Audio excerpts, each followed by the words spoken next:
back. What's up, everybody? Welcome back. 22? Episode 22. Damn. Yep. Thank you for sticking with us during my last episode where I talked about pooping in the trash can. Oh, man. And if you're working your way backwards, spoiler alert. Yes. It's really funny. Mm-hmm. Ryan actually called me, 2 or 3 different times while you were editing it, because he said that he couldn't edit the footage without fucking laughing. It was so funny. It's such a funny story. And I think back on it and I'm like, it sounds like something out of a movie or TV show. Yeah, like an American Pie. Yeah. My big thing would be, I'm just baffled you didn't take the fucking lid off the trash can, ho. It's really funny. You could have taken the lid off and at least then covered your tracks, but you just went push back and then just kind of nestled yourself up on your tiptoes. I was in a high stress environment. You know, when people talk about being on Survivor, I feel like I know what that feeling is, their pain. Like when somebody's on the challenge, they're like, you wouldn't know what it's like. I'm like, oh yeah, I do. Well, see, my big thing would be, they say that when you do things like the MTV The Challenge is probably one of my favorite reality shows. So I just good. love over the It's years. so good. Yeah, because I just grew up with it because it was the Real World Road Rules Challenge. Yep. And that came out, I want to say, I remember watching that when I was like fucking 11, 12. Yeah. Like it was, I grew up with those. I watched the very first Road Rules. Yeah. Which is crazy. And then I wasn't really a big fan of Real World just because it's okay, but I'm not trying to watch anybody's lives. Like Jersey Shore. I don't know. I don't like just watching that. I like Survivor, but I don't like Big Brother. I don't know why. A little more competitive. I got into Big Brother a couple seasons, but it just... Well, Survivor's probably a little more, for me at least, it doesn't feel like you're quite peeping Tom. Yeah. I think that's a lot of it too, is like you're in Big Brother and the people are like walking around, they're having conversations and like their bra and stuff. I would be comfortable doing that, but I think once you're in there, you kind of forget that you got cameras all the time. Yeah, because it's all kind of hidden. And then a lot of people do say that when you're in a room where somebody's filming you for a while, like you forget. Like sometimes I forget that we're filming when we get into it. You know what I mean? Like, oh my God, a camera, hi. Hi, everybody. But I could see after a while, weeks and weeks, you know. Just kind of forgetting. You just kind of forget that it's there. I don't know if you forget, but you just stop paying attention to it. Right. Like I think the girls from RuPaul's Drag Race talk about how like they get to know the people behind the camera. So then it's kind of like they just think about the cameraman in the room with them and not that they're actually filming. Kind of. But some shows you can't even talk to them. Like I think it was Real World. Like you cannot engage unless it's like an emergency or something. So some shows they're like you cannot talk to the crew, especially like Survivor. Yeah. You can't be like, hey, how's it going, Tom? Like they will legit not even talk to you. I always wondered on Survivor how you take your contacts out. They probably have a Do place. I get tampons? Probably, yeah. I think that's it for my Survivor questions. Well, they don't want a chick doing a challenge and her coochie is all bleeding and shit. You know what I mean? Like, yeah, but also it's like unsanitary. Well, yeah, you don't so want I would imagine you're not literally out there with nothing. But ladies in the Philippines, and as someone who's a viewer, I want to know these things because I want to know if I could actually go do it myself. I really want to do Survivor. I got laser eye surgery a year ago. Yeah. And one of the main reasons for me, I was like, wow, if there's an apocalypse, I don't want to be like busting into contact places, try to get contacts. And I thought, maybe I could, go on Survivor one day. But my only downside, my arthritis gets really bad when I'm in like high stress environments. So like, mentally, I really, really want to do it. I just I know I could do it. I'm also really nice, but I'm kind of a dick when it comes to you know what I mean? Sure. And I probably would have a problem fucking people over for $1 million, but I also maybe won't because everybody's doing it, you know?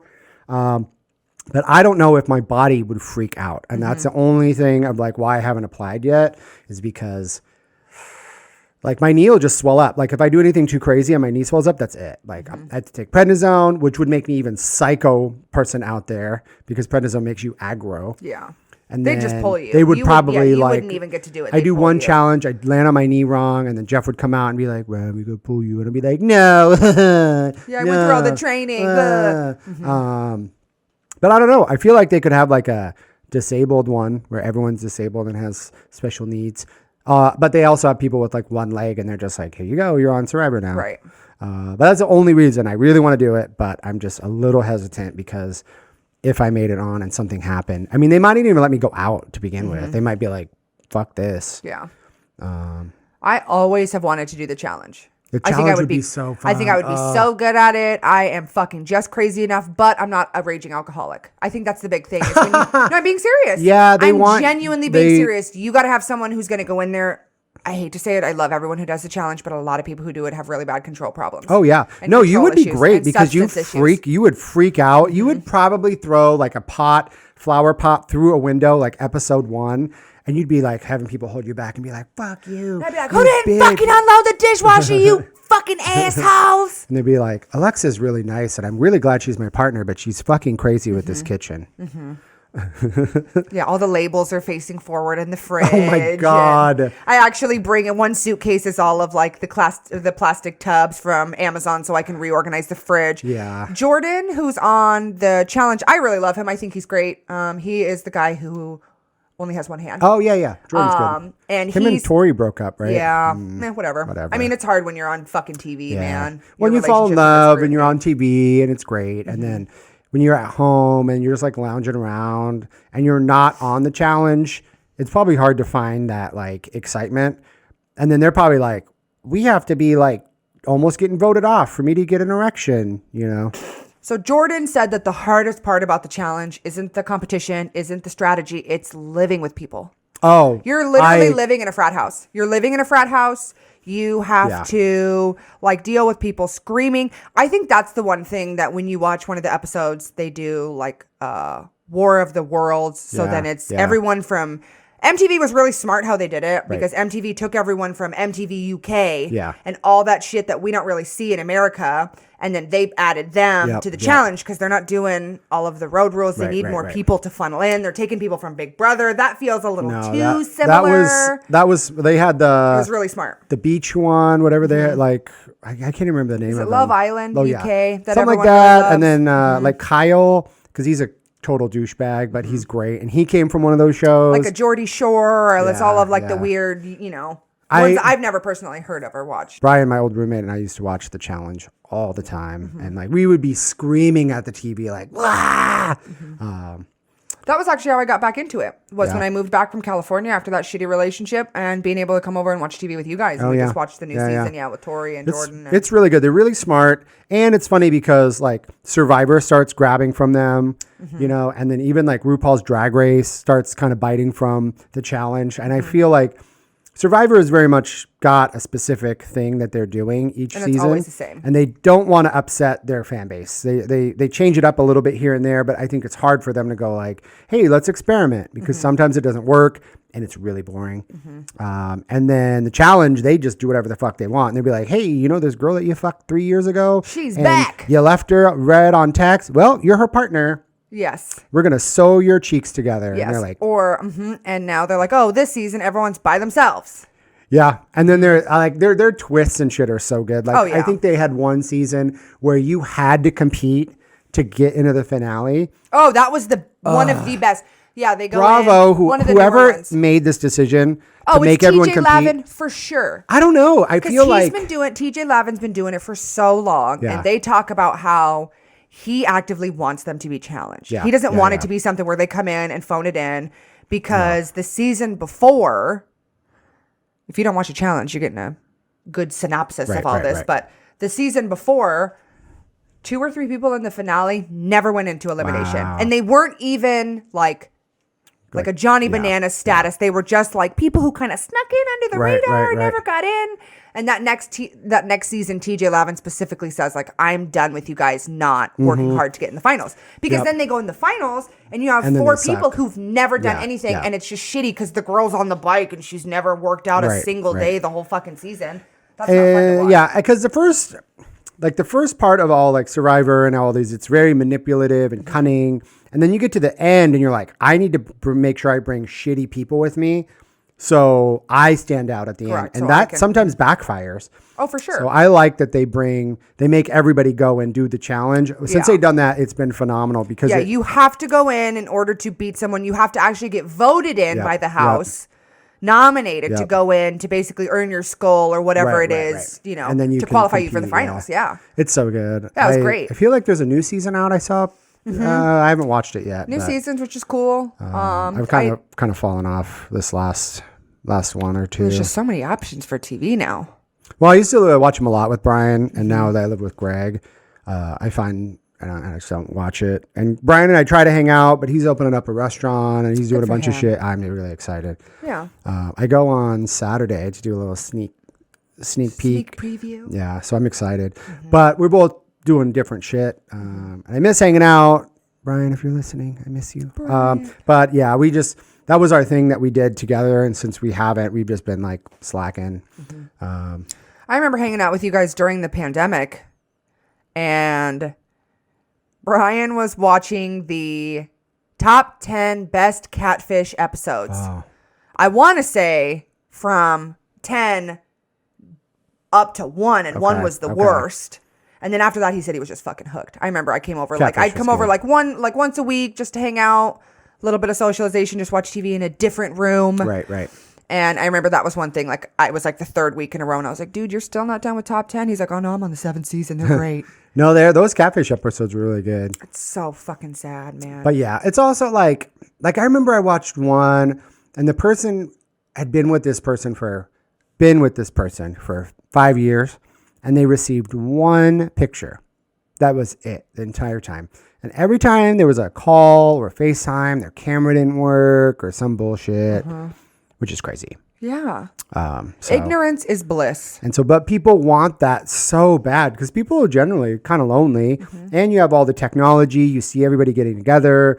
You know, it's like somebody that won, the Bitcoin lottery, and now you have millions of dollars because you bought Bitcoin 20 years ago. Everyone's like, wow, I want that to be me. Right. Same with relationships. You're like, oh, well, my friend that I know really well, they met somebody from, the Philippines, and they are together now, and they're great. So I'm going to take a chance. It's like, oh man, if you're not getting that FaceTime dick, FaceTime titties, hold up a newspaper. Something. Like watch a show together where that like that person is a person. You can see their Facebook or their Instagram. And like, if they're not tagging you, bitch, you are not together. And we talked about this before, which was episode 3. I mean, I talked about that, with the donut. Yeah. The donut guy. And I asked him if I could tag him, and he said yes. And that was how, like, the fucking cookie crumbles. How, like, you're so stupid. Yeah. And I didn't even accidentally tag someone, It was like the whole, oh, do you want me to tag you? Right. In your car? And he's like, yeah, sure. And you're like, oh. The internet will always burn you. So when I dated the artist, I followed him on Instagram. Right. I want to say for like a year and a half, 2 years. Yeah, because I found him because the lifting shoes that I use for Olympic lifting are the, old school have the wood bottom. But I use the Nike Romalos, however you want to fucking pronounce it. Dear God. I've always said Romaleos. But they're a really hard shoe to find.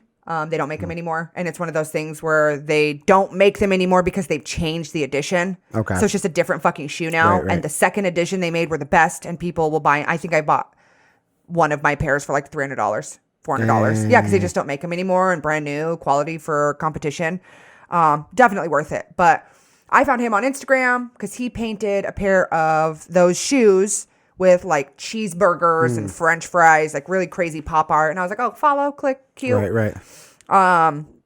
And yeah, honestly just followed him for like a year. And then I saw someone's feed where they were talking about how easy it is to compliment someone and easy it is to give someone good feelings and how cool it is to share that. And if your partner makes you feel good, you can tell them, or, if you see something cool on social media, you should, tell that person. And I was waiting for my best friend at the time to get off work when we were roommates.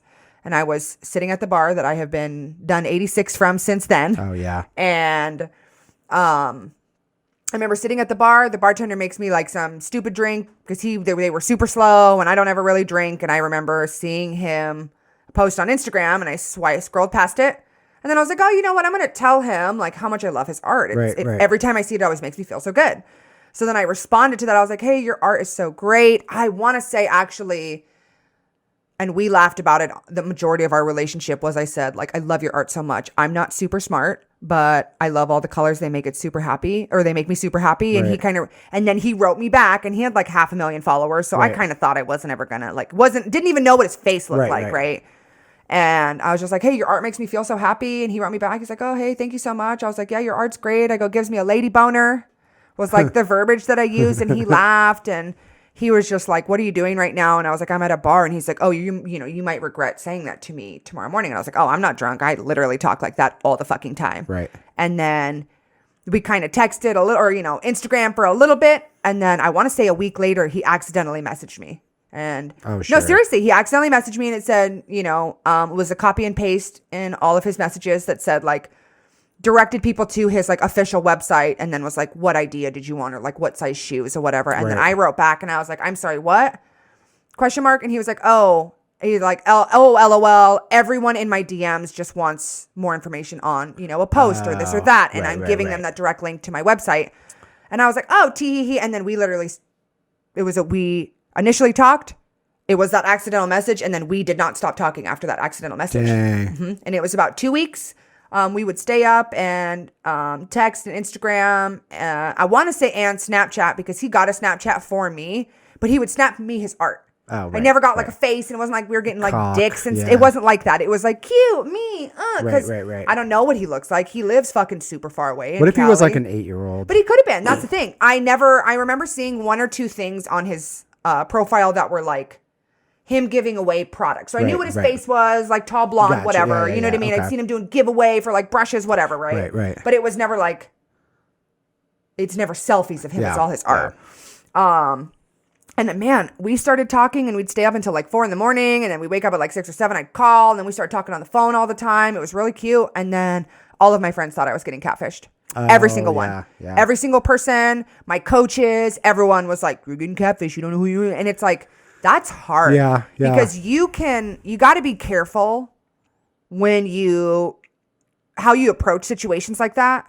Because like 5 years and you ain't got no fucking photo or nothing. Like that's crazy. Oh, but sorry, like, babe, my camera's broke. Still, like, get the fuck out of here. Sorry, my Nokia is not updated. Right. I can't send you anything, babe. XOXO. Like, right. And so that was really challenging. My best friends were like, you're getting catfish. Like, you don't know who the fuck you're talking to. Like, because we had never FaceTimed. And he was really shy. Yeah. He was really shy. And, but I felt so super douchebag. Should have known. But you got catfished on the long end. I got catfished fucking personality. Bitch, I done got personality fish. Oh my God. He was lovely until he was not lovely. My God, that is so fucking funny. Here's the thing. I'm sorry. And there's no fucking way he'd ever listen to this ever. Yeah, fuck him. Yeah, but that's what relationships are like that. There is a deep, ingrained person of who you are, your values, what extent you'll go for whatever, and your value system, whatever. Mm-hmm. And when you meet somebody new, you're kind of just like, it's like a job interview where you're like, okay, I'm just trying to be good or whatever. Mm-hmm. But deep down, there's always that thing. It's like the guy that you dated that didn't want you smoking weed. Right. Come to find out later, he's got a fucking problem with it. But when you first met him, everyone's all like, oh yeah, I'm like this, suit and tie. Yeah, because I've met people where I just thought they were like so great and cool. And then come to find out, there's all these little things that they've been kind of hiding from you. And then later you figured out. Yeah. Bitch, I just fucking saw this thing where this doctor was talking about hormonal birth control. Okay. And how when you are on hormonal birth control versus when you are not on hormonal birth control, your body chemistry is totally different. So this woman was saying that her first husband was totally different than her second husband because her first husband, she was on hormonal birth control. So they say all of your chemicals in your body are different. What you're attracted to is different. Oh. Your neurons in your fucking brain are different. So Weird. you fall in love. So girls are falling in love at a young age right. on birth control, all hopped up on all of these fucking hormones. Right. And then when they get to be, how old was I? Probably 24 when I just stopped with hormones because it makes my fucking skin crawl. It was just birth control tricks your body into thinking you are fucking pregnant. Yeah, birth control. That's fair. Yeah. It is valid. It is not. That is exactly what it does. All the hormones trick your body into thinking it's pregnant. So that's why you're not getting pregnant. So you got pregnant brain. Yeah. And people freak out and they're like, that's not how it works. If you have fucking hormonal birth control and you don't know how that shit looks, you need to Google it immediately. Yeah. Because I have the non-hormonal IUD put in and people are like, oh, it's terrible. For me and my body, it has worked fucking right. For the last chef's kiss for the last like 5 years I've had it. Well, we were also talking about, people that work out and how you're like super happy and nice. All the endorphins. And then it was like our dad. I mean, our dad used to work all day and everyone would love him. I mean, I guess. I mean, everyone loved him. He was a chef. Loved him or were afraid of him. It's two different things. But he was like, everyone would like, just enjoy working with him. He'd be like, your dad's great, whatever. Then he would come home and he'd be like, blah. And he'd just be like a fucking Godzilla stomping through the house. And we're all the city like, please, no. But I think that's the part of it when people are aggressive. It makes you feel special. That's like, we'll cover it. The firefighter I dated. Well, do you think our dad was on birth control? I think he was on a lot of coke, probably. Yeah, probably that. Probably not eating.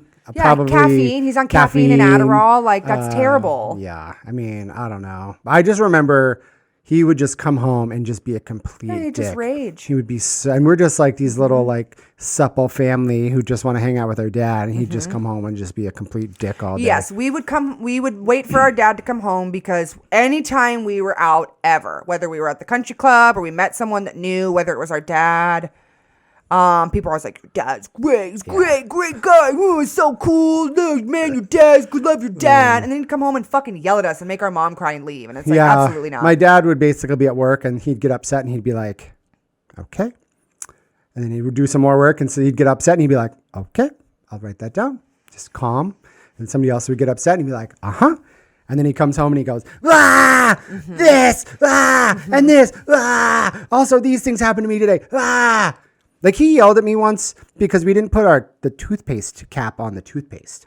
Granted, we're a little fuckers growing up. Yeah, of but course. Like, who yells at people for that shit? Like, he would get mad at the dumbest things. And every time we'd like come home from school, if it was like car was in the driveway, I would just be like, I just feel like sick to my stomach. Because our mom was great. She was so fun. It was always great hanging out with her. Anytime Dad'd be home, I'd be like, this fucking asshole. Well, yeah, I mean, it's true. That's like when I get upset, I think about being, my lovely mom and not my terrible dad. Yeah, because our dad was very, very angry. And again, I don't want to shit all over him. He had good values. He raised us. He did a lot of things to help us. He raised us with a good sense of loyalty and honor. Yeah, but when it came to like processing emotions or anything healthy or of feeling your feelings, I think that's been the biggest thing for me. I moved back from Cali from getting emotionally catfished for 3 years. Yeah, and I just kind of swept everything under the rug and kind of maybe pretended that things were going to be okay. And like a year got into the pandemic and I just was in a really bad spot mentally, physically, emotionally, spiritually, all the things pandemic were just was stuck tough, in whack. Yeah, because it was always, I mean, and we're still in it technically. Correct. We're but we're hopefully on the other side of it. We'll see going into winter. But like, it was this kind of like dangling a carrot in front of everybody. We're like, oh, it's almost done. Just kidding. It's almost done. Just kidding. And you do that for months and months and months and months and months. And then you have people that don't even think that it's a real thing. Correct. You have people that think it's, the worst thing on the whole planet. People that are immunocompromised, people that aren't. If you lived in a big city like Portland or New York or Chicago, you understood the gravity of the pandemic. If you lived in the middle of nowhere in a small town where it takes you 30 minutes to drive to see people, you probably didn't see the effects of it much. Not much awareness. I talked to some people that worked in one of our stores in New York, and they were like, everybody in our store got sick.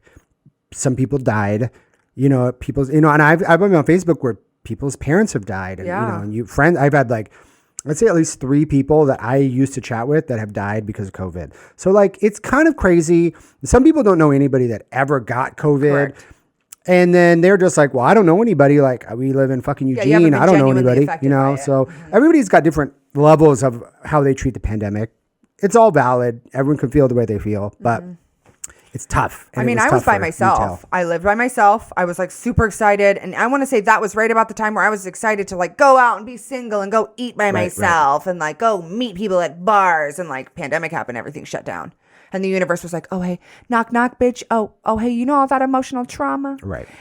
You're just going to have to sit with that at home for a little bit and kind of think of your life and learn how to feel your feelings. Because there was a girl on TikTok who talked about how the only way through your feelings is to feel them. Yeah. You have to feel your feelings. It's the only way out. I get really nervous even bringing stuff up with Greg sometimes just because like I I had a couple friends, and one of my friends, I would bring stuff up, and it would be like the biggest deal in the whole world, and it would like friendship would be jeopardized and shit. And so for me, sometimes when things bother me, I'm like, well, this isn't really worth bringing up, so I'm just gonna eat it. And even with Greg, like I'm like, you told me that 3 strikes. I was like, bitch, 3 strikes. Yeah, because sometimes I'm like, it's not a big deal. I'm not bothered by it. And also I'm like hyper self-aware of what I do and the things that I do and what I do, like how that affects people and shit. Like it's weird, but that's just how I am. I watch a lot of Seinfeld, and that's just how I am. So, to a fault. You know what I mean? But like making people self-aware. Well, you're like, are you a close talker? Are you this? Are you that? And I think that their morals are good where they're like, hey, you don't want to stand too close to somebody when you talk. And, they have the one with the salad where the other lady, they bought the salad together, George and the girlfriend. And the other lady gave it to the chick. And then Elaine thanked the other chick, but not George. And George like brought it up. And he's like, hey, you didn't thank me for the salad. And it turned into this whole thing. So for clarity, if you haven't seen the episode. Yeah. Elaine asks George to pick her up a salad when he goes on a date for lunch. They go on a quick. I believe it's season 6. I watch Seinfeld all the time, but Elaine runs into George and a girlfriend, and they're like, "Oh, we're going to the diner," and she's like, "Oh yeah, pick me up a big salad." So they go. George and the girlfriend go get the salad. They go back to Jerry's apartment. George pays. George pays for it, and then the girlfriend gives the salad, and then she goes, "Thanks, Julie." Yeah, and then George is kind of like, what the fuck? Right. I mean, and again, this is a fake show, whatever, but I'm sure it's happened. Of course. And so George brings it up, and she got mad. She's like, well, what do you want? You want the money? And he's like, no, I just want to thank you because you thanked her and you didn't thank me. And so then it turns into a whole thing. Well, that's like every time I'm in traffic and I let someone in and they don't wave, Jerry always goes, give me my wave. Where's my wave? Yeah, because it's so easy to be in traffic. And I always, fuck you. If you don't wave, fuck you. I hate that shit. So I was driving home today and this guy he was like pulling in somewhere. So he's in the middle lane trying to get over. And then I was already kind of too far in front of him to like stop and let him go. Mm-hmm. So I just kind of sped up and he got behind me. So the nice guy behind me lets this gentleman in. And then the guy goes like 5 miles an hour. He goes so fucking slow. And I'm like, dude, this guy just like let you in to be nice. And now you're going super slow. Intentionally. What the fuck? Mm-hmm. Probably not even intentionally. He's probably just an idiot. Doesn't even know. I hate driving. I feel like everyone should get a driver's test like every 2 years. Yeah, absolutely. Some people get driver's tests and then like. Okay. My Pete Davidson works at a bank. Right. And at his last fucking job, when he was doing the cute little drive-through, dear God, he's so cute. I tell him all the fucking time. I was like, I would be in your work all the time for rolls of quarters, bitch, if I knew you worked there. Like, yeah, you'd be like, ma'am, you don't even have an account here.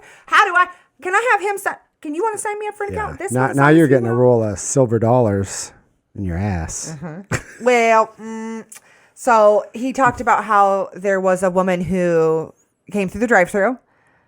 They have this cute little interaction. I think he asks for her driver's license because you need photo ID. Right. Always at a bank. Don't fucking go to bank and ask. It's blasphemous that you think people are going to give you your money. You don't have photo ID. He gets mad about that because he's like, it's your money. You think a bum walks off the street and I'm just supposed to be like, they're like, oh, hey, I'm Tom Smith. You're like, oh, here's $1 million. Have a great day, Tom Smith. Oh, I didn't ask for his ID. It's not a thing. It's like when you want money from the government, federal money place, you got to show them that it's you. Yeah. It's this whole thing, right? So this lady gives him the driver's license. The driver's license, he said, was fucking real expired. She either didn't have an ID or it was far expired. Right. And he said that they had this cute little interaction and then she goes to fucking leave and the car was in reverse. So she presses on the gas and he says he watches the girl go ring backwards. No one was behind her. Okay. Nope, no one was behind her. Oh my God. And then she puts it in drive and she creeps up and she's got her hand. She's like, I swear I'm going straight home. And just drives off. And he's just like, do I call the cops? Do I like let go and let God? Uh-huh. That's like my biggest fear. Every 2 years, people should get, if the DMV was easier, you should be going in and actively proving that you understand how to do. It just, people are the fucking worst. Like, I hate drivers so much. I think the biggest thing for me was I wish people weren't so selfish. And I think you could say that for everything, right? The big thing for me was like today on the way over to your house. Traffic is not so great almost always. And I hate the highway. Yeah. I hate the highway. I would rather just be on side roads so I could just kind of skirp around if I needed to. So what people don't realize is if you just didn't run the light and didn't wait in the intersection, traffic eventually would all equalize, right? Don't block the box. If you're not the last car, don't be in the middle of the intersection because now everyone's getting backed up. Everyone's got to wait. Yeah, fuck you. If you think you can mush in. The only time I'll do that, if I see there's a green light up front and the traffic is already kind of moving, then I'm like, all right, I can go because there's going to be enough space for me. But it's so embarrassing. And it's just rude. It's like, you'll get a turn. I hate it. And then I hate when people drive slow in the left lane. I fucking hate it. The left lane is for crime. It is for speeding. Okay, I'm not even condoning anyone to speed, but the left lane is for passing. Okay, hold on. We are from Oregon. Yes. Where the fucking speed limit is 50 on the highway. It's like 50 and 60. Like 60 is like the max. Yes. Yeah. Trucks have to go 50. Yeah. That's why truck drivers, like big semi trucks, hate Oregon. Yeah. Because the speed limit is 50. On the highway, it's 60. Do you know why it's 60? So the reason why apparently it's 60 is because they did a bunch of studies and they found that 60 miles an hour was the optimum speed for the best gas mileage. Fuck off. It's rude. Also, I mean, like 10 miles an hour makes a big difference on whether or not your head falls off in a car. You know what I mean? Yeah, for sure. It's a little safer, but you know. But I will make it to McDonald's before it closes. But like, I hate when somebody's in the left lane just cruising just under the speed limit. I'm like, get the fuck out of the way. There's 2 other lanes for you, bitch. You can be in the right lane. Right. Okay. Unless you're in like the United Kingdom where you drive on the other side of the road, and I'm sure there's a couple other places. The right lane is for you to just casually get to where you're going. Yes. And You're an and hour early for your dentist. That right lane is for you, bitch. Okay. The middle lane is I'm in a little bit more of a hurry, but I'm not like I'm 45 minutes to my dentist and I need to get there. Like, and then the left lane is I'm cutting it close. I cut my finger off and I got to get to the ER, or I'm just trying to get around you assholes who are too goody two shoes trying to get to doctor's appointments early. And I just want to show up on time. Yes. Like traffic functions so much better if you're slow and you stay in the right lane and the faster people can get around you. You shouldn't actually be in the left lane for a long period of time. Really, you should just be like getting over and getting in front of people. And if people are going slow in that left lane, it just ruins everything. Because like half the people are following the rules. And then there's a couple people that ruin it for everybody. And then you can't maneuver. It's so annoying. And then you start really getting dangerous because like in Portland, if you're familiar with Portland and I-5, the Terwilliger curves are so dangerous that they have signage and they have different truck lanes because there are so many different right and left curves that span this mountain that come into Portland that trucks will topple over. There was a big accident the other day. Yeah, because trucks will fucking fall the fuck over really and they'll jackknife and then it's stuck and then I-5 is completely stopped. And that's like the main artery of the whole fucking town. And it's blasphemous. And so what people don't understand is when you're not in that left, if you're not in the left lane and you're going slow, now people have to pass you on the right. You know, and when you're in that left lane, you better be fucking not letting anybody in. Like left lane, like when I left lane it, I'm left lane, I'm straight, I'm going. It's I know I'm in a little teeny go-kart. My time in the left lane is fucking my time is a limited, I'm driving like this. I can feel the wind of everyone driving by, and as soon as I can get over, I'm getting over. Sometimes Greg will go the speed limit in the left lane. And I get the worst anxiety because like, okay, I remember my friend told me a story and he was in the left lane and he was going like 5 over the speed limit, and everyone goes and he was like, I'm going 5 over. What do you want from me?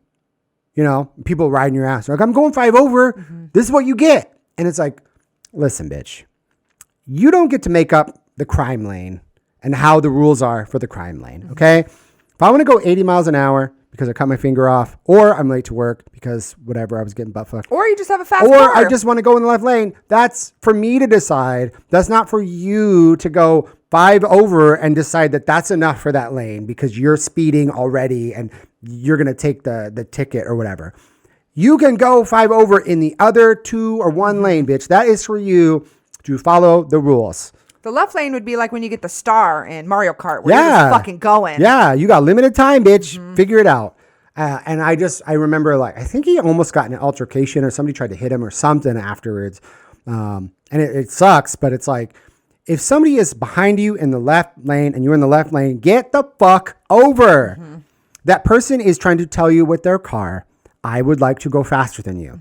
Please get over so I can go faster than you because I need to get somewhere. And it's easy to go like this and then right back over. Like you can just let someone pass. Oh, yeah. I mean, for me, I move just if your fucking car is bigger than mine. Right, like I have a cute little Honda for now. Yeah. If you got anything fucking, I'll say a Nissan is bigger than my car, like I'm going to get over it because I don't need you behind me. And I lived in the country for a while where everyone had lifted trucks with the fucking fake headlights and shit. And it's just in your fucking rear view mirror. And it's just like, you're just getting the fucking glare of everything you can't see. Like that's the worst. You know what I live is I saw a video of a guy and I've done it on occasion, but when you got 2 lanes that are merging or if there's construction and like the right lane's closed. So I was on a back road, a main road from Burnside in Portland. If you take Burnside up past Providence Park, it kind of snakes you and it's a little back road, right? So there was construction and the right lane was closed. So everyone had to funnel into that second lane, but the right lane wasn't officially closed for like a half mile. Right. So at first I kind of get over it and I feel so bad because I'm in the right lane and then I'm like, oh shit, construction. So as soon as I realize that, this really nice Range Rover behind me waves me in, I'm over. And then as I get over, 3 cars just fucking whip around me in that lane to just basically go up a quarter mile to just be like, oh, I got to get over. And so the Range Rover behind me, I see him kind of put his hands up. So then I'm driving in both lanes now, ho. That's what I do. I'm stopping that second lane. And there was a Lexus behind me. It's flashing its lights. And you could see the guy in the Range Rover just fucking laughing at me because you bitch hit my little Honda, girl. You ain't going to do nothing. No, I'll do that. I'll do a slow merge because I hate it when like, everybody's getting over. We were stopped. I was stopped in that lane and people were flashing their lights at me because they wanted to go around. I'm like,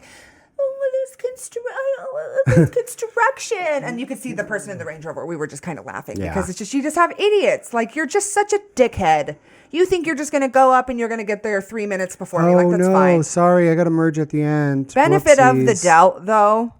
Our mom always used to say this. And if we want to say be mom and not dad, our mom always used to say that when people cut you off or do anything stupid or if anything crazy happens in traffic, their kid is probably outside waiting for No, because mom always used to say, fuck those people. I don't know them. And Mom, she would literally she would be that asshole trying to go at the very, very end. But then there were also times that she would say, she'd give people the benefit of the doubt. And she would say, let's hope that their kid is outside by themselves waiting for them someplace and that parent is trying to go pick them up. And that's, that excuses because that's the only excuse for being a shitty person is you running to the rescue someplace. So I think that makes it, hurt a little less. Right. That someone just cut you off. Yeah, especially when people are trying to get in. It's a zipper. It's like one car, merging car. And like if everybody just helped each other out and we're not a dick, it would be fine. It's illegal to not let people merge too. So I've had people where I'm trying to merge and then like won't let me in. I'm like, dude, you have to let me in, and then sometimes I'm driving, people want to merge and they don't look and they don't pay attention. And all of a sudden they're like, oh, sorry. And I'm like, dude, you almost fucking hit my car. Like, what the fuck? I hate people so much with driving. Well, it's just hard because I think so many people are not paying attention. Right. There's a lot of distractions. If you're listening to us on the way to work, I applaud you. Please don't get distracted. Ah!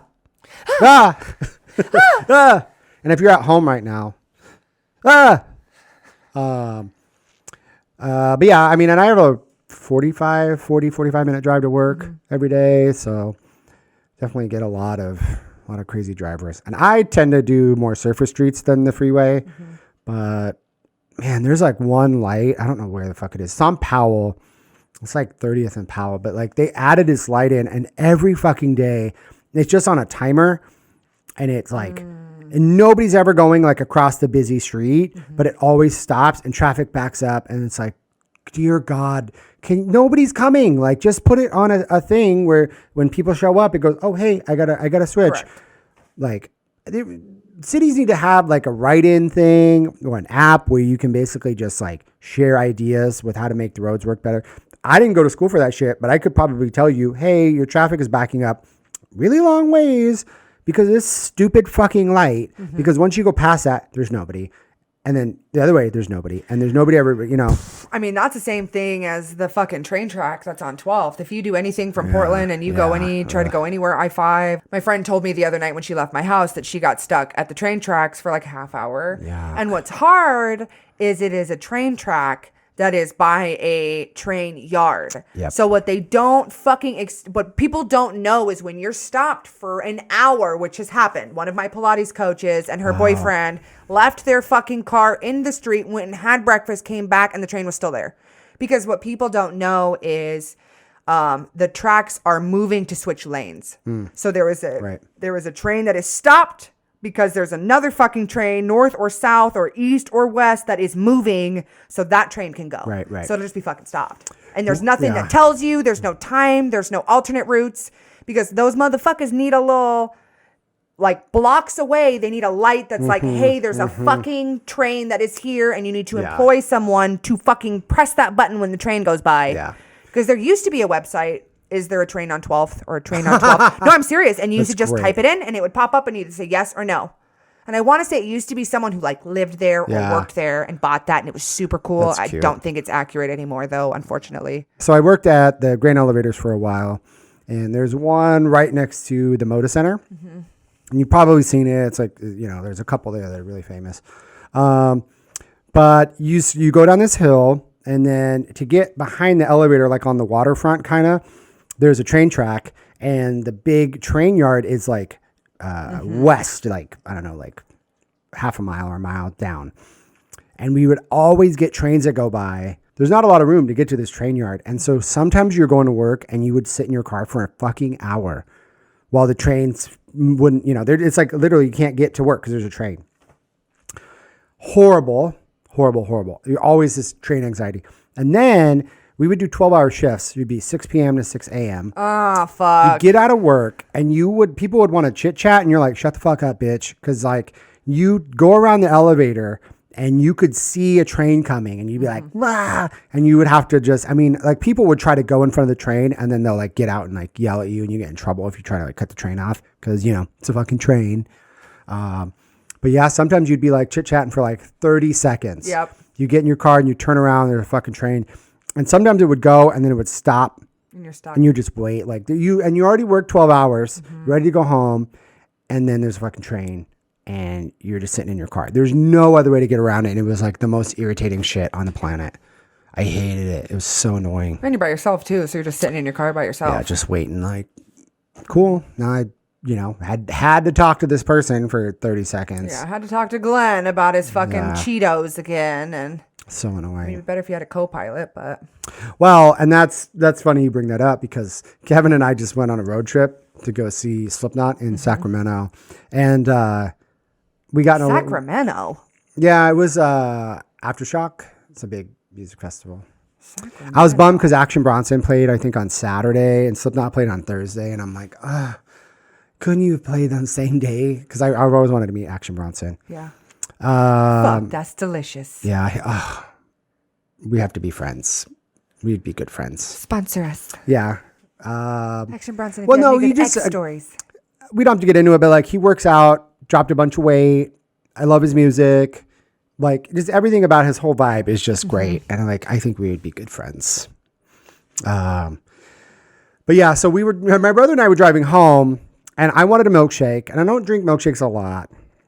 Ooh, unless I'm traveling. It's that In-N-Out milkshake. In-N-Out milkshake. So I was like, hey, Kevin, can you look up, see if there's a milkshake place, In-N-Out or something coming up. And we were getting to like Redding and you're into the dead zone. Like 20, yeah. And so we're about to go up the mountain. I don't know if you haven't driven from California to Oregon before, a lot of it is mountains. So if you're driving from Portland you get down past Eugene, and then you get to like Medford or whatever, and it's all pretty flat. And then all of a sudden you go over this mountain range, Mount Shasta.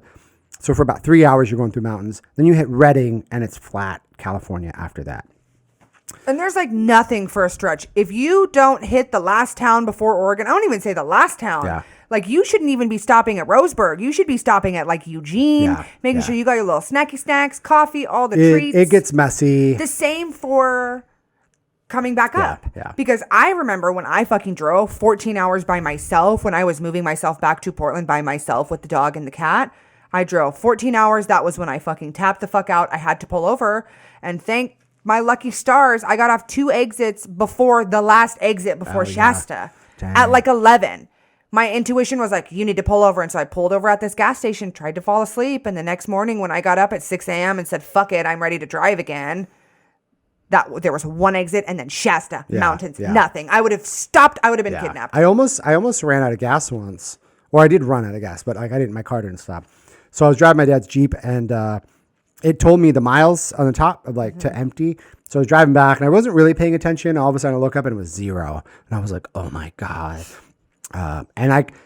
My brain was like, okay, here's a rest stop. So I can pull over at the rest stop. At least I can ask and see if anybody can like help me get gas. But they're all 18-wheelers and it's all diesel. But I was like, if I keep driving, nobody's going to be able to find me because I'm just going to be on the side of the road. And that's worse. I didn't have AAA. So I remember I pulled over at a gas station, and I was just like, well, it's like 4 a.m. I don't know what the fuck to do. I ended up calling my friend who lived there, and he actually brought me gas in the morning. Thank God. Thank your lucky stars, bitch. Such a wonderful gentleman. But yeah, and I drive by that. We stop at that rest stop sometimes. I'm like, fuck, man, you're such an idiot. Because there's really nothing. And then you could pull off, and there's small towns, and that shit might not even be open. Correct. So the one thing that I have learned, being the true crime fanatic that I am as a woman, like one of the younger girls that I work with at the bar, something happened with her tire or something weird. And her dad was actually super cool, came and changed the tire while she was at work. And when I was walking her to her car that night, we had a conversation where she's like, I'm kind of nervous to drive my car home. And as it was brought to my attention, you can drive a super fucking long time on a flat tire, a broken tire, basically anything. If anything's wrong with your car, aside from your engine being on fire, you can drive. Do not stop on the highway ever. Right. If it's late at night, you're by yourself, no matter what time of day, do not stop on the highway. Let your tire smoke and catch on fire, and you can get off at an exit that you can get off at. No, seriously, because there are so many, unfortunately, so many instances of like fake police officers that go to pull people over, stop to help you. You get kidnapped. You get taken. Your car's there, but you're not there. There's no context. Lots of creepy stuff like that where, you get pulled over or you got something dragging under your car. If you're on the highway, keep going. Right. You can replace a car. Right. You can't get unkidnapped necessarily. Right. I think that's the biggest thing too. So when I was giving her that conversation, she's like, what if something happens? And I was like, your parents love you enough to pay $3,000 to fix whatever. Do not stop on the highway if anything ever happens. Yeah. Because you could get stopped by anyone. You could have who stops for someone on the highway unless you are a wonderful, lovely family that has an extra umbrella and a coat. You're a psycho or you're a really nice person. And it's so hard to tell because there's a chart and there's a lot of overlap of a psycho and a nice person. Yes. But yeah, so my brother and I were driving back, and I'm basically like, hey, can you look up when there's an In-N-Out? Because I drove back with my friend once, and there was an In-N-Out like 15 minutes in the wrong direction. And we went to it, and it was not bad, but it was too out of the way. Mm-hmm. And I'm like, I do not want to go to this In-N-Out again. And so I'm like, hey, pull up some directions for me. And he was like filming or something. He had his phone on the dashboard. He's like filming the car going or whatever. And he's like, well, in a minute, we got time. And I'm like, yeah, but like, if the In-N-Out is too much of a hassle, I'll go somewhere else. I'll go to McDonald's, I'll go to Burger King. I'll just not even go. Like, and he's like, well, I'm using my phone. I'm filming. And I'm like, okay, well, like, why don't you just use my phone? My phone's right here. We're not using it. It's literally here. I'm on the freeway. I don't need my direction. He's like, okay, just wait. We got time. We got 20 miles. And I'm like, yeah, but 20 miles isn't that much. And once we get to Redding, that's it. Mm-hmm. I'm committed now. And then once you go past Redding, that's it. There's nothing for a while. Or you lose service or whatever. So it's just easy. And so I'm starting to get frustrated. And we got in a huge argument about it. And I was just like, you're being such a shitty co-pilot right now. Mm-hmm.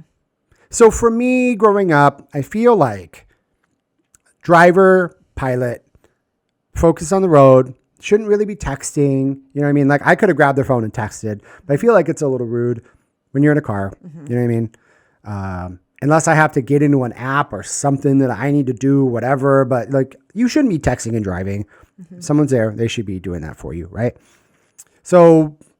Well, I mean, driving, because if we were in the car and you crashed. Right. Because you were on your phone, the official co-pilot playbook says your needs come second to the driver's. Right. Always. Right. Yeah. Always. Yeah. So unless you're in a fucking Uber. Right.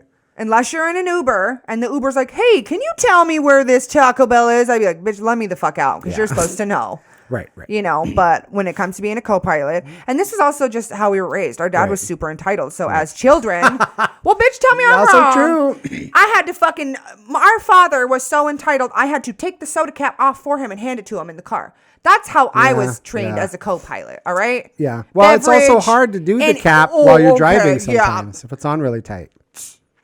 Yeah. Great. You know, but like, I think when Greg and I drive, if somebody's asking for something, I'm like, yeah, sure. Let me help you. Yeah, it's easy. We got in such a big fight on the drive back. It was so irritating because I'm just like, dude, like, I'm just asking you. It's the stupidest shit in the world. I don't need a milkshake that bad. But I'm like, hey. But it would be something fun to do. It was so fucking hot. I'm like, it'd be cool to just get a pop off. If it's going to take 10, 15 minutes, get a milkshake, something to drink, something to eat, you know, whatever. And then we can just go on our way. And like, he was just so set in his ways, and I was just so frustrated because like we're twins, we always get in arguments and stuff. But as I've gotten older, this is not my vibe. I am so chill. I just want to have a good time. I want to maximize the fun time that we have. And my brother sometimes likes to just get upset, and that's it. He just wants to be upset, and he's like So it's a little weird. I don't know. Well, like for me, the pilot, the driver should be focused on the road and not killing everybody. I really enjoy car rides, and I think that it really makes a huge difference to the driver to be able to have someone who's engaging and someone who wants to talk to you. I think it's super easy to just get sucked into your phone. Actually, today, I just put a 30-minute time limit on Instagram. Okay. Because, like, bitch, I'm fucking wasting my life on this dumb app. And, like, I love all my friends and shit, but I think, so what I learned from social media, whatever you get your first boost from in the morning, that's what your body's going to crave all day. Yeah. So if you wake up and you work out and you do exercise or anything health related first thing in the morning, your body's going to crave more of that throughout the day. It's going to want to crave that same sensation. Same thing with scrolling. If you wake up, you roll over and you pick up your phone and your brain gets that scrolling serotonin all day, your brain is searching for that scrolling serotonin. Is that why I think about cock all day? I try not to do a ton of social media in the morning, but it's hard because I want to like stay up to date on things, and I got to post a lot. But I don't really crave that, like, oh my God, who liked my photos or whatever. Like, I kind of don't care. Usually, like, if I post a video, I just am curious to see, like, what time did I post this? Is there a better time? Or did people like the content? Because when I go to make more of our podcast videos, or when I do my music City Pyramids ones, I kind of like, what do people like? What are they engaging with? Stuff like that. But I don't go like, oh my God, I feel so great. Oh, me personally, like, I don't give a fuck. I watch my story back a lot, and I'm like, oh, bitch, you funny. You said that thing. Or, oh, you posted that. You're so funny. Yeah. It's good, though. The validation is nice, but also it can be kind of a time suck. You know, I think it's really important to acknowledge that social media and Instagram or video games, like my Pete Davidson on his lunch break, he gets an hour lunch break, and he plays Pokemon Go. Oh, yeah. And, you know, I was talking with my friend about it, and because I'm going to start getting hour lunch breaks. And so I was talking about wanting to have a book that I can read because I want to have like something I can kind of show for my quote unquote free time. Right. And someone was like, oh, well, what does your boyfriend do on his lunch break? Because he gets an hour lunch break. I'm like, oh, he plays, Pokemon Go and walks around, and he works in a really beautiful little town center. Right. She was like, oh, that's so great, because then that means that if that's what he's able to kind of soothe himself with, that's great. Right. But for me, I want something tangible that I can like read or feel accountable, because God forbid I work, have a new job, and in a year from now, I'm just not progressing. Yeah, but you also need to like I go and I'll watch Seinfeld just because it's a lot of Seinfeld lately. I always have a show that I'm watching currently, and that is what I use when I make food or when I'm chilling or whatever.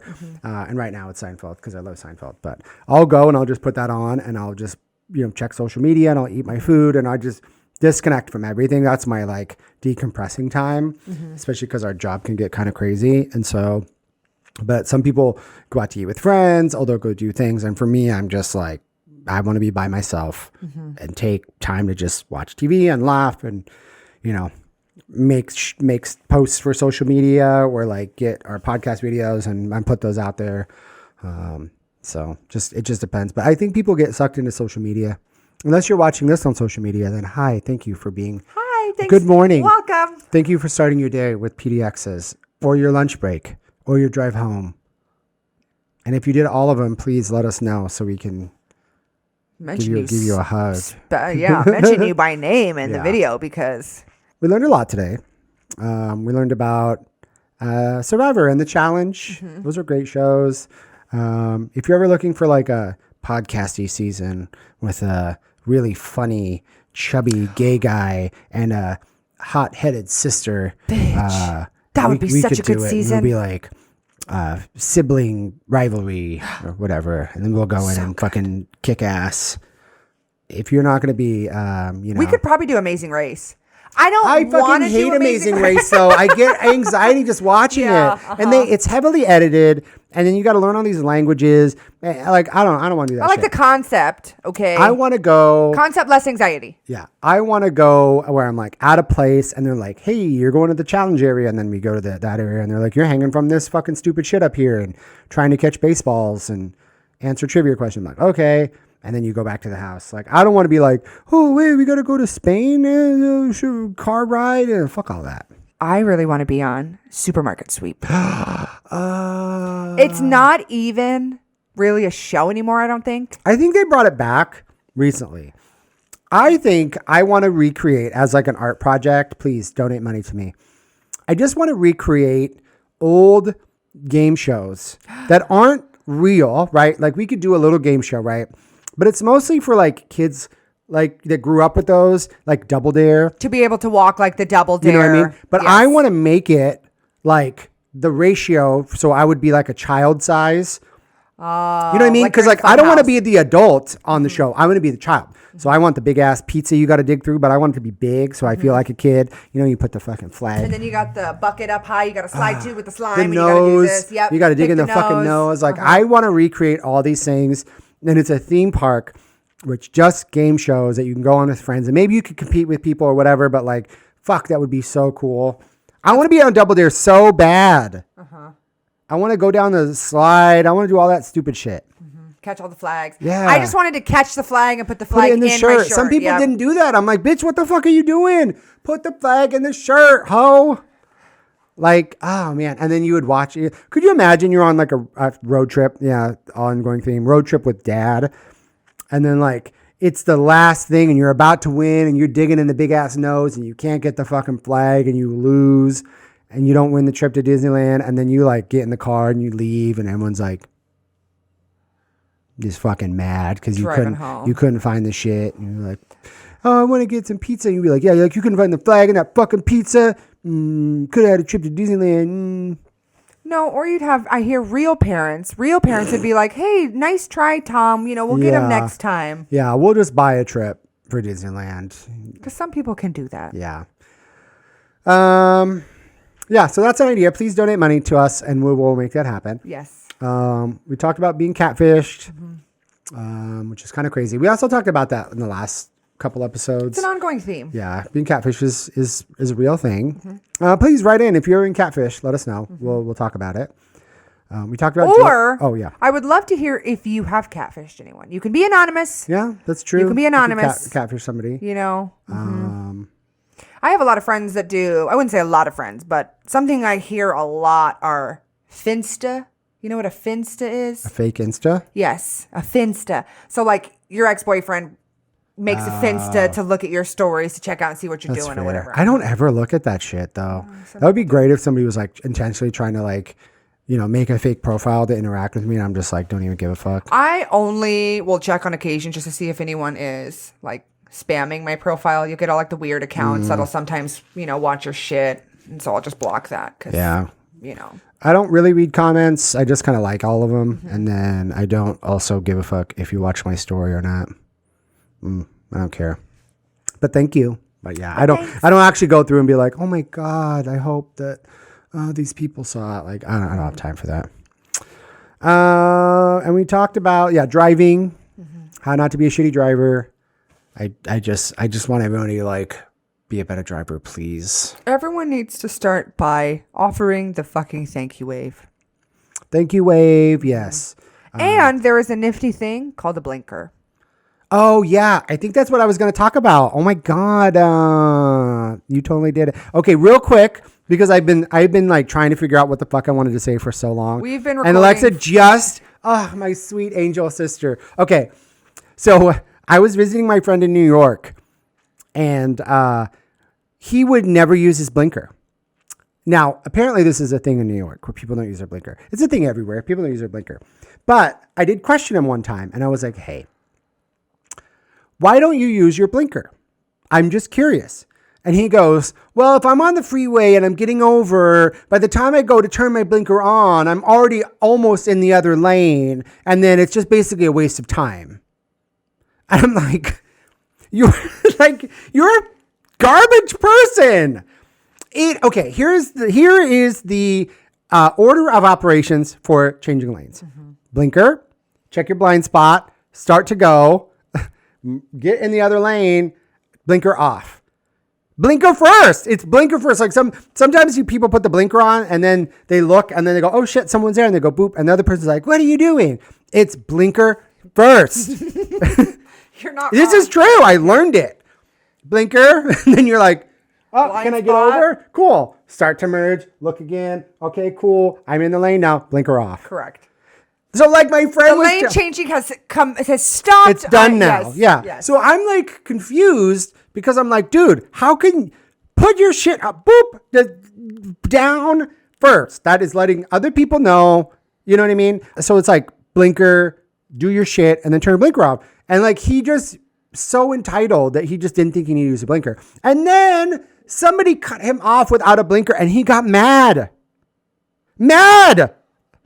And I was just like, bitch, you don't use your blinker. That's you. You're this person. You're cutting people out. Your car does not make any, it is a deaf mute. It is just doing a thing, right? It is not making any noise or any signal of what your basically car is telling people behind you what your idea of driving is, right? And so when you don't do the thing, nobody knows what the fuck you're doing. Correct. And don't tell me that there's not enough time, because you should be doing your blinker before you even make the movement. Our Japanese grandma used to never use it. She would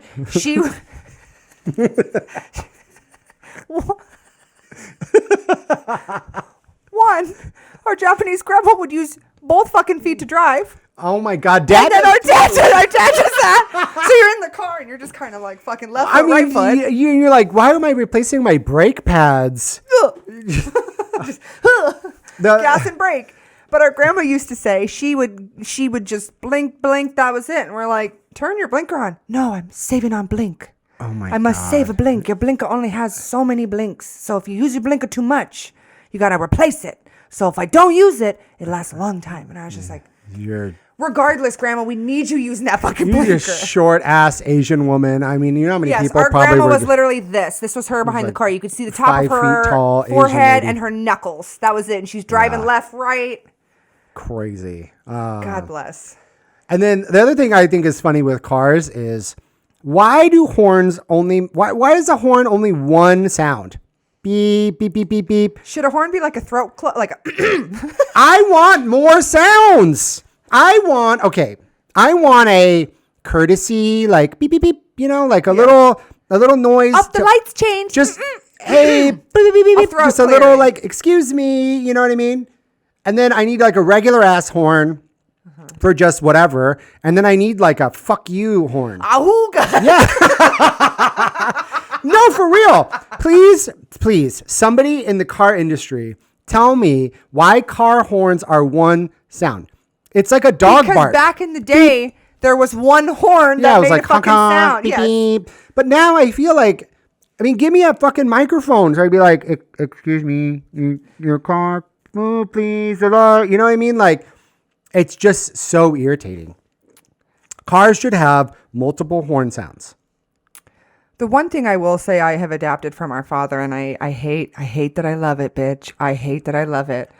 I'm going to fucking honk at you for so long and so loud, uncomfortably long. I am the uncomfortably long honker. Like if you were the instigator and you blocking the square and you wanted to be that last little fucking Corolla through the lane and now you're blocking my lane. Yeah. You're getting the horn. Shirley in the fucking red Prius. No, everybody look. Everybody look, please. I'll even point too. I'll honk and point. Don't come for me. Don't come for me in a car. I had one time where there was a UPS driver and he walked out. He kind of came into my lane, and so I, defensive driving, kind of swooshed over a little bit. No blinker, nothing. Right. Guy was behind me. He just was throwing up, wanted to make this fucking thing. I rolled my window down and I got out of my car window. And I was leaning back. I said, "Can I help you?" "You turn around. Want me to turn around?" And I just was like, "Okay." So I get in my car. We turn. He makes the fucking fatal mistake of pulling up next to me, and he rolls his window down and he wants to start mocking me. Right. One, defensive driving. Right. That'd be different. If I was texting, I'm always going to own, if I fucked up, be like, "Ooh, I'll give you this. I'm sorry, wave, whatever." I didn't want to splatter this UPS driver's brains all over the Broadway street. So I kind of just skirt. The one thing I will say is if you're going to be a douchebag, just don't do it in front of your kids. Yeah. It is such a terrible example. So this guy rolls the window down. He is talking. He's basically trying to yell at me. And I'm just like, getting ready, bitch. I'm getting ready. I'm about to unclick my seatbelt and get out of the car. Because I don't fuck with shit like that. Yeah. Yes, I know people have guns, things like that. You're always going to read the situation. Yeah. Older white guy with fucking old white privileged man with curly white fucking hair thinking he's just going to be... Right. I want to get out. Knowledge. He was talking shit, and it was so funny because I just was talking to him through the window at the red light, and he's like making all these like mocking me faces. Well, the power move was I stopped talking to him and now started talking to the woman in the passenger seat right past him and apologized to her because he was being so fucking embarrassing. Oh my God. And I looked at the girl and I said, I said, "Ma'am, I am so fucking sorry. He is so embarrassing and inappropriate right now that he wants to berate a woman for defensive driving." And I was like, "Apologize to the children in the back because it's embarrassing. I'm so and the light turned green and he sped off." And I was like, "That's what you get, ho." It'd be different if a different situation. You have children in the back and now you're mocking a woman who like didn't do anything. I didn't cut you off. I didn't do anything malicious. I wasn't honking at you. I just kind of came into your lane maybe a little bit because there's no other way that I'm going to do because homie came out with this little wheelie thing and I just was like, "Oh no." And we're going fucking 20. It's a back street. Yeah, I try to be a little bit forgiving when that shit happens where people are like, "Oh, fuck, I got it." You know what I mean? And like, what are you going to do? Mm-hmm. I could have stopped and then slammed into him or whatever, or I'm going to get into your lane a little bit. Driving is about fluidity. It's fluid. It's ever changing. I'm always kind of like critiquing people. And then I'm like, when I fuck up, I'm like, ugh. Like one time I remember I was like, somebody didn't have their lights on. And I was like, "You fucking idiot. What a fucking idiot." And then I didn't have my lights on. And then I was just like, okay, let's settle this debate. All right. If someone doesn't have their lights on, do you or do you not flash them? Yes, you flash them. Is that a law? Well, I do. What's the law? I don't know what the law is, but what I do is I go off, on, off, on. That's what I do. Yes. Or you can do the flashies. Yes. But I usually do this and this. Now here, I will do a once off, once on. I usually do a couple. It just depends. Like I might go boop, boop, or I'll go boop, boop, boop, boop. You know what I mean? Like those are the sounds my car makes. I want everybody to agree.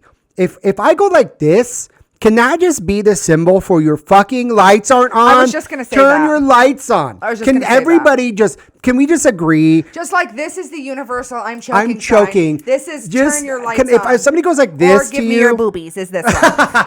This one, the open. We're looking for the open is the lights. If I stick my hand out and I go like this, can that just be the symbol for turn your fucking lights on? Your lights are off. Like, there needs to be something, and people clearly don't get when the lights go on and off. But like, if I'm going like this, I don't know. Write in, tell us. What do you think? What's the symbol? Or if you work at a fucking DMV, can you just tell us what the fuck we're supposed to do? Because this is embarrassing. These are road rules. All right, guys. I guess we'll fucking see you next week. That's all we have today. Yeah. I hate everybody that's driving but me. All right, guys. We'll see you next week. Love ya. Bye. Oh, do you have to clap? Oh, yes. Ooh. That was a good one.